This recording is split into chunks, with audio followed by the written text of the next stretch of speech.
anatomi arteriosklerosis.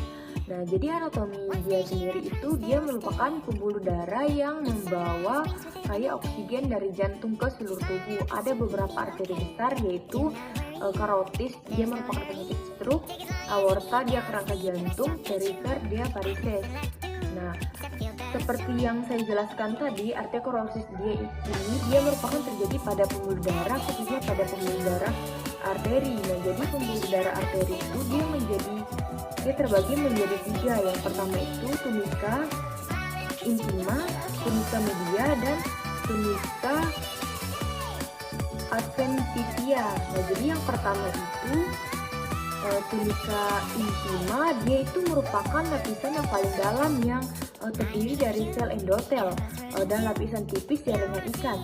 Tunica itu sendiri dia itu berfungsi sebagai penghalang antara aliran darah jaringan di sekitarnya, serta dia selalu untuk mengatur aliran darah untuk mencegah pembekuan darah. Selanjutnya yang kedua itu ada arteri media. Dia ini lapisan tengah atau yang terdiri dari otot polos serta elastis. Jadi tunika media itu sendiri dia akan memberikan arteri kekuatan, kelewatan, dan elastisitas, kemungkinan untuk merespon perubahan tekanan darah dan memegang dan mengusut. Yang ketiga ada tunica adventitia. Dia ini merupakan lapisan yang terluar dari jaringan ikat fibrosa. Jadi dia ini merupakan saraf yang tunica adventitia ini sendiri fungsinya itu dia memberikan dukungan struktur pada arteri dan membantunya melekat pada jaringan sekitarnya. Selanjutnya itu plak atau atema. Dia ini merupakan zat yang terdiri dari yang pertama itu ada lemak, kolesterol, kalsium, fibrin atau implan sel pada dinding pembuluh darah. Arteriosklerosis itu sendiri dia merupakan kondisi di mana terjadinya penumpukan plak pada dinding-dinding arteri. Dia ini biasanya menyebabkan pembuluh darah itu menyempit serta mengeras. Arteri di sini juga biasa disebut pembuluh darah nadi. Dia berfungsi untuk menyalurkan darah dan oksigen dari jantung ke seluruh tubuh. Nah, jadi arteri yang sehat dia itu memiliki sifat yang elastis. Nah, sedangkan yang tidak itu dia akan menjadi keras. Baik, kemudian ada etiologi aterosklerosis.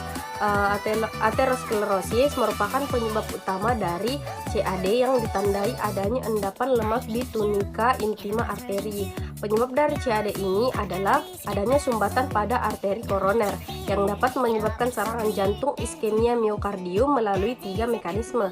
Nah, mekanisme pertama itu spasme vaskular hebat arteri koronaria. Yang kedua, pembentukan plak aterosklerosis, dan yang ketiga, tromboembolisme.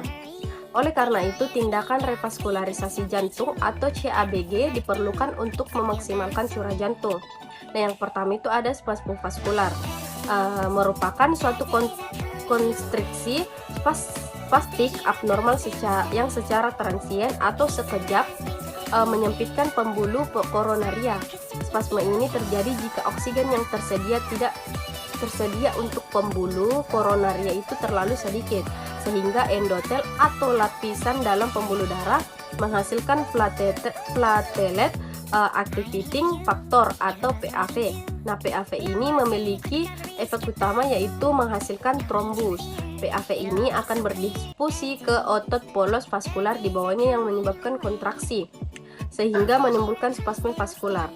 Nah, yang kedua ada pembentukan aterosklerosis. Aterosklerosis adalah penyakit degeneratif progresif pada arteri yang menyebabkan oklusi atau sumbatan bertahap pembuluh tersebut, sehingga mengurangi aliran darah yang melaluinya.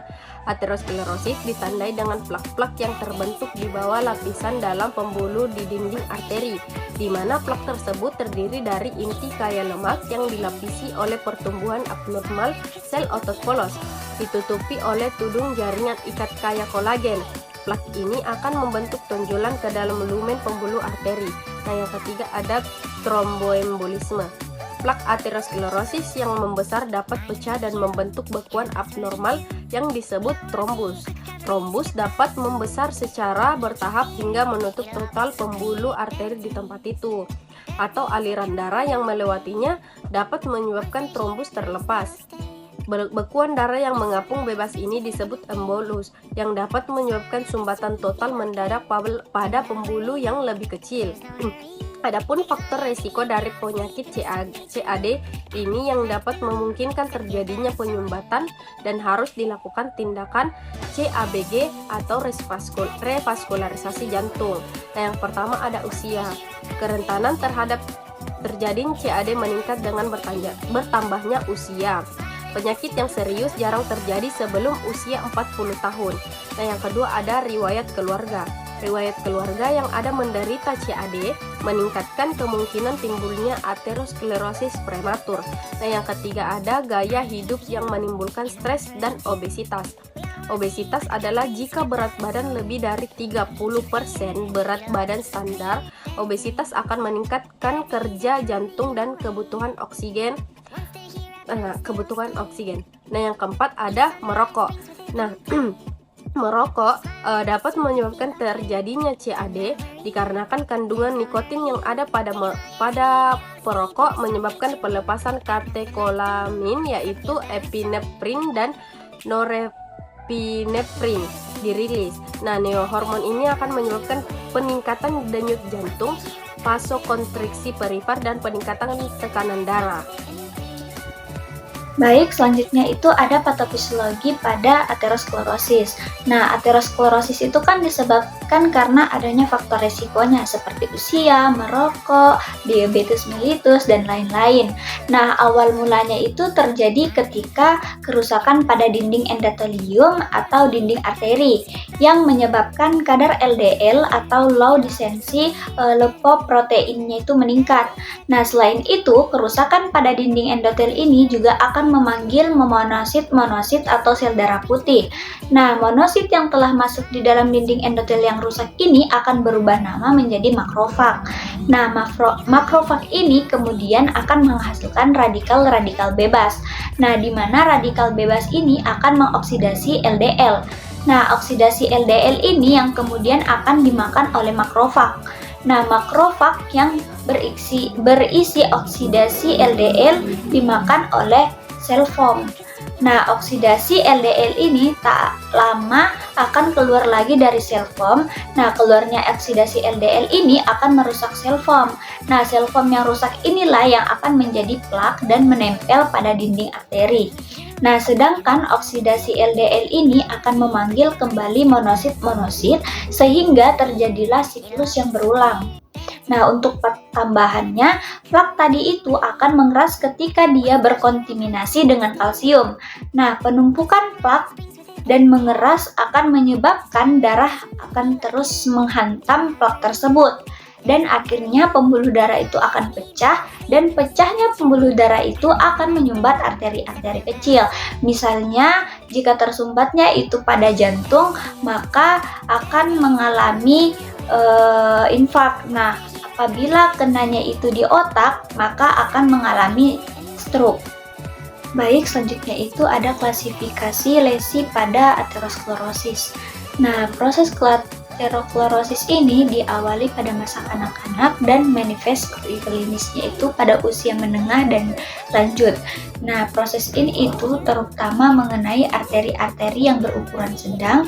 Nah, dalam fase pertumbuhannya, lesi-lesi aterosklerosis ini dibagi menjadi 3. Yang pertama itu ada fetus streak. Nah, di mana fetus streak ini, lesi ini dimulai ketika dia tumbuh pada masa kanak-kanak, makroskopik, yang berbentuk bercak berwarna kekuningan, yang terdiri dari sel-sel yang disebut dengan foam cell atau sel busa. Nah, sel-sel ini ialah sel-sel otot polos dan makrofagnya mengandung lipid, terutama dalam bentuk ester kolesterol. Nah, yang selanjutnya itu ada fibrous plaque. Nah, fibrous plaque ini merupakan lesi yang berwarna keputihan dan sudah menonjol ke dalam lumen arteri. Fibrous plaque ini berisi sejumlah besar sel-sel otot polos dan makrofag yang berisi kolesterol dan ester kolesterol. Nah, di samping jaringan kolagen dan jaringan fibrotik kerusakan dan timbunan lipid dalam sel-sel jaringan ikat. Nah, fibrous Palaki ini biasanya mempunyai fibrous cap yang terdiri dari otot-otot polos dan sel-sel kollagen. Nah, di bagian bawah fibrous Palaki ini itu terdapat daerah nekrosis dengan debris dan timbunan ester kolesterol. Nah, yang terakhir itu ada complicate lesion. Nah, complicate lesion ini itu merupakan lesi yang berbentuk lanjutan dari arterioma yang disertai klasifikasi nekrosis, trombosis, dan ulserasi dengan membesarnya ateroma di dinding arteri menjadi lemah sehingga menyebabkan oklusi arteri. Baik, selanjutnya itu ada pencegahan pada aterosklerosis. Nah, sebelum menjadi penyakit vaskular yang serius, terdapat beberapa tindakan yang dapat kita lakukan untuk mencegah terjadinya aterosklerosis. Yang pertama, kita dapat mengendalikan tekanan darah agar selalu normal dan mengendalikan kadar gula darah. Nah, yang kedua itu tidak merokok. Yang ketiga itu berolahraga secara teratur. Kemudian yang keempat itu menurunkan berat badan. Kelima itu menurunkan kadar kolesterol dengan cara mengurangi konsumsi makanan yang tinggi kandungan lemak jenuhnya. Yang keenam itu mengkonsumsi makanan atau minuman yang mengandung antioksidan yang berguna untuk mencegah kerusakan pembuluh darah akibat radikal bebas. Nah, yang ketujuh itu mengkonsumsi makanan yang mengandung banyak asam folat dan vitamin B.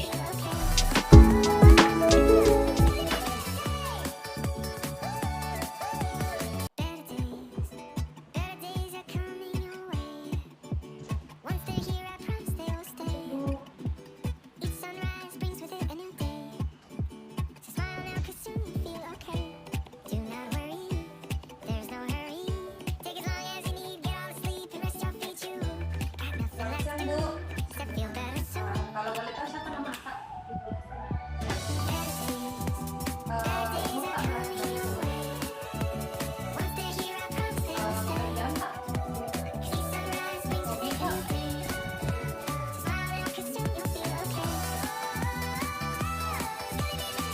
Ini buku hari satu dulu dia tekanan darah Kak, sama dari Nadita.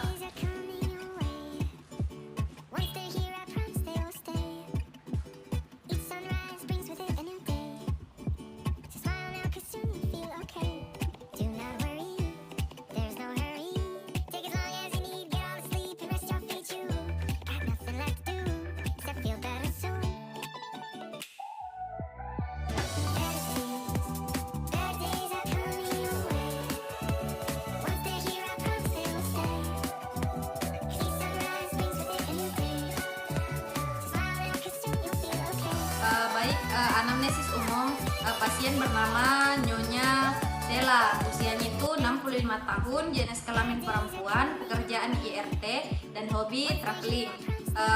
Vital sign-nya itu tekanan darah 125/65 mmHg, pernafasan 18 kali per menit, denyut nadi 99 kali per menit, suhu 36,8 Celcius, tinggi badan 152 cm dan berat badan 66 kg.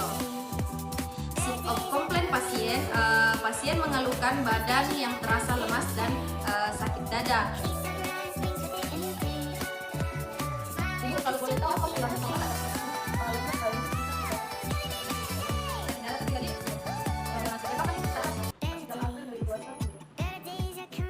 Kalau bisa kita ceritakan lagi lebih detail. Saya pernah mengalami serangan jantung pada bulan Desember 2021 dengan saya melakukan operasi juga dan kemudian sempat dirawat di rumah. Selama ini kita rasa sakit Bu, ada pekerjaan saya yang terasa terganggu terutama kerja ya, tapi kalau terlalu lama kalau hobi tanya terganggu juga. History of taking-nya itu sejak April 2021 pasien merasakan nyeri dada terasa seperti tertekan, terutama setelah beraktivitas. Pasien juga kadang merasa sesak nafas saat nyeri dada. Pasien pernah mengalami serangan jantung pada bulan November 2021 dan melakukan operasi. Kemudian sempat dirawat di Rumah Sakit Elizabeth. Pasien memiliki riwayat penyakit hipertensi dan kolesterol. Setelah dipulangkan ke rumah, pasien dirujuk ke fisioterapi.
Oke, baik dari pemeriksaan PFGD pada regio shoulder, elbow, wrist, hip, knee, dan ankle itu gerakan aktifnya tidak mampu tetapi full ROM, kemudian pasifnya itu mampu dan full ROM, TIMT-nya itu tidak mampu melawan tahanan maksimal. Restriktifnya pada limitasi ROM itu dia keterbatasan pada ekstremitas atas dan bawah, kemudian untuk limitasi ADN itu keterbatasan ADN, mandi, berjalan jauh, dan toileting. Nah, untuk limitasi pekerjaannya itu dia tidak bisa mengerjakan tugas rumahnya lagi. Kemudian untuk limitasi respirasi itu pasien itu tidak dapat traveling lagi. Kemudian untuk tissue impairment dan physiogenic prediction-nya itu untuk muskular dan ginogeni itu terdapat weakness pada muscle vertebrae, muscle bicebrae, muscle brachialis, muscle brachioradialis, muscle quadriceps femoris, dan muscle hamstring dan muscle gastrocnemius. Nah, untuk osteoarthritis itu dia kifosis, untuk neurogeni itu dia tidak ada, dan physiogeni itu juga tidak ada.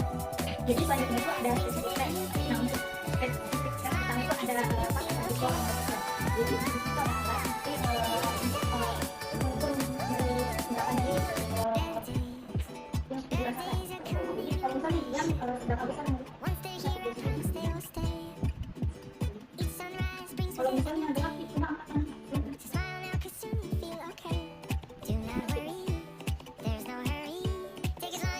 kalau misalnya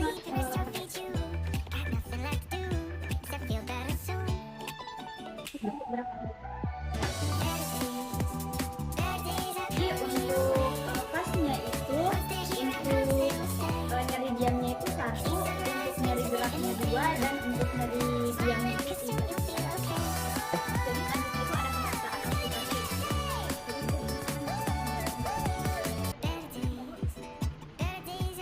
Area pertamanya itu disebut area misal. Area misal itu berada di clavicular.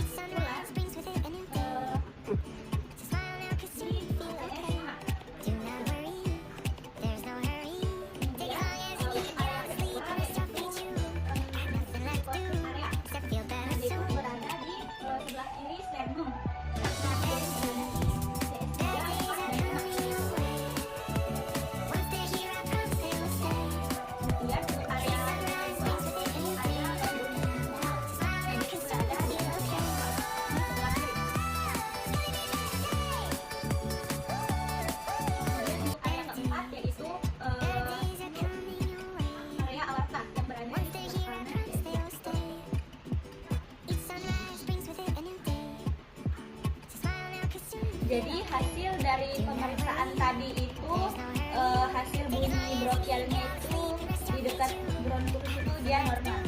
Baik, selanjutnya itu kita melakukan perkusi. Nah, perkusi pada jantung itu dapat membantu mendeteksi adanya kelainan pada jantung.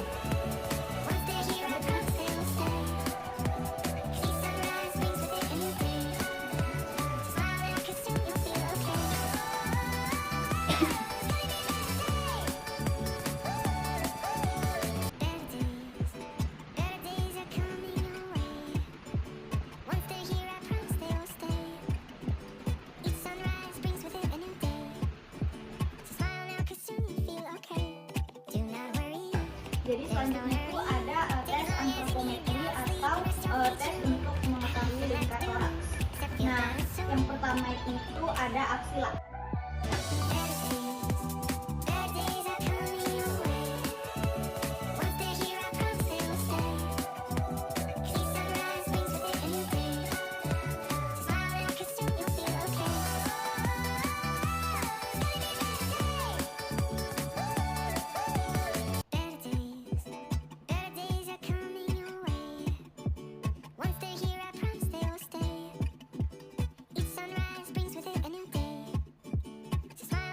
Untuk interpretasinya itu dia selisihnya itu untuk aksila itu 1,5, untuk posta atau darah mamainya itu 1, untuk prosesus pideusnya itu atau di daerah abdomennya itu 1. Jadi interpretasinya adanya penurunan ekspansi pada toraks. Selanjutnya itu ada tes 6-minute walking test. Nah, di mana dia ini untuk mengukur kapasitas fungsional pada orang dewasa dengan penyakit paru atau obstruktif kronis. Nah, untuk sebelum tes itu tekanan darahnya itu 125/80 mmHg. Nah, dengan denyut nadi 82 kali per menit, pernapasannya itu 18 kali per menit.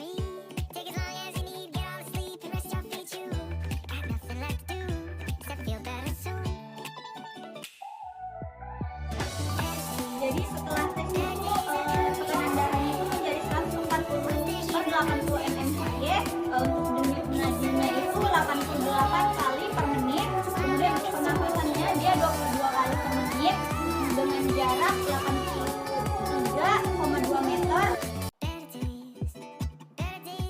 Jadi diagnosis fisioterapinya itu ada weakness muscle ekstremitas superior dan ekstremitas inferior akibat post operasi coronary artery DSI 4 bulan yang lalu. Problem fisioterapinya itu primer sesak napas, weakness, musculus triceps musculus biceps musculus brachialis, musculus brachioradialis, musculus quadriceps femoris, musculus hamstring, dan acromius. Sekundernya keterbatasan ROM, gangguan postur, penurunan ekspansi toraks, kompleksnya gangguan ADL, yaitu mandi, berjalan jauh, dan toileting. Selanjutnya itu ada planning fisioterapi. Jangka pendeknya itu memperbaiki postur tubuh, mengembalikan kekuatan otot, mengurangi rasa sesak, meningkatkan pengembangan ekspansi toraks, meningkatkan ROM. Kalau jangka panjangnya yaitu meningkatkan ADL. Program intervensinya, problemnya itu sesak nafas. Modalitas terpilihnya itu exercise. Itu bisa kita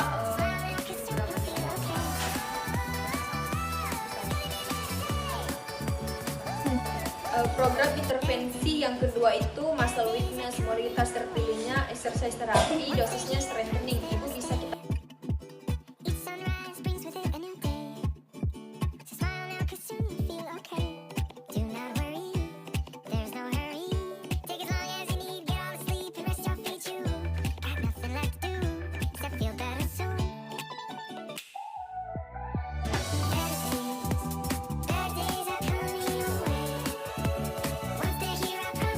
program intervensi yang ketiga itu problemnya penurunan ekspansi toraks, modalitas terpilihnya exercise terapi, tekniknya meniup secara perlahan. Ibu kita tarik napas terus keluarkan napas secara perlahan dengan mulut bibir menggunakan.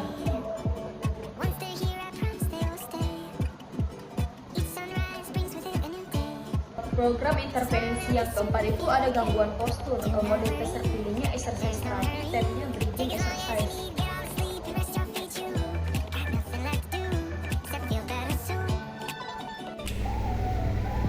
Selanjutnya ada program intervensi, problemnya meningkatkan ROM, modalitas terpilihnya exercise terapi, tekniknya aktif ROM.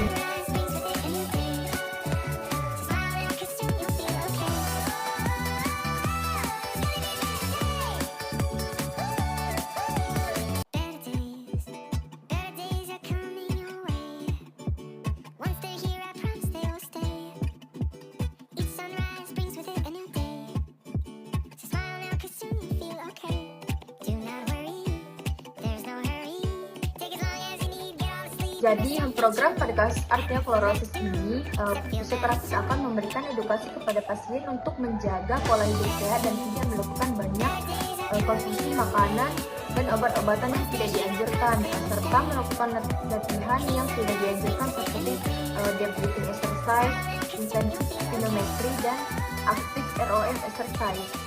Terima kasih telah menyaksikan.